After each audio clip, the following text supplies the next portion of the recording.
যথাযোগ্য মর্যাদা এবং উৎসাহ উদ্দীপনায় বাংলাদেশ ছাড়াও বিশ্বের বিভিন্ন দেশে উদযাপিত হয়েছে মহান শহীদ দিবস ও আন্তর্জাতিক মাতৃভাষা দিবস। 21শে ফেব্রুয়ারির বিভিন্ন দেশের বাংলাদেশ দূতাবাস এবং কনসুলেট অফিসে ভাষা সৈনিকদের প্রতি শ্রদ্ধা জানানো হয়েছে।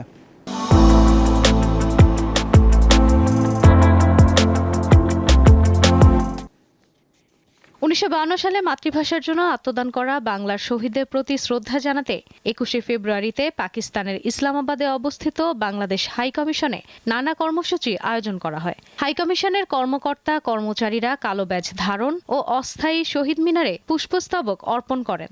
এছাড়া জাতীয় পতাকা অর্ধনমিত রাখার পাশাপাশি আলোচনা সভা আয়োজন করা হয়।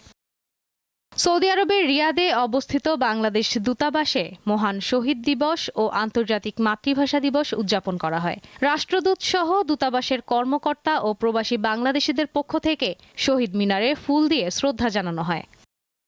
ইতালির রাজধানী রোমের আইজাক রবিন পার্কে স্থায়ী শহীদ মিনারে ফুল অর্পণের মধ্যে দিয়ে দিবসটি উদযাপন করা হয়। বাংলাদেশ দূতাবাসের কর্মকর্তা কর্মচারী প্রবাসী বাংলাদেশি ও ইতালিয়ান নাগরিকদের অনেকে আন্তর্জাতিক মাতৃভাষা দিবসের আলোচনায় অংশ নেন।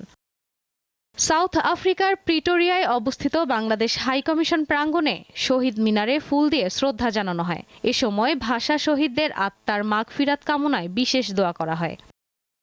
মরক্কোর রাজধানী রাবাতে বাংলাদেশ দূতাবাসে যথাযোগ্য মর্যাদায় শহীদ দিবস এবং আন্তর্জাতিক মাতৃভাষা দিবস উদযাপন করা হয়েছে। ছিল আলোচনা সভা ও সাংস্কৃতিক অনুষ্ঠান। মরিশাসের পোর্ট লুইসে বাংলাদেশ হাইকমিশনে যথাযথ মর্যাদা ও ভাবগাম্ভীর্যের মধ্যে দিয়ে শহীদ দিবস ও আন্তর্জাতিক মাতৃভাষা দিবস উদযাপন করা হয়।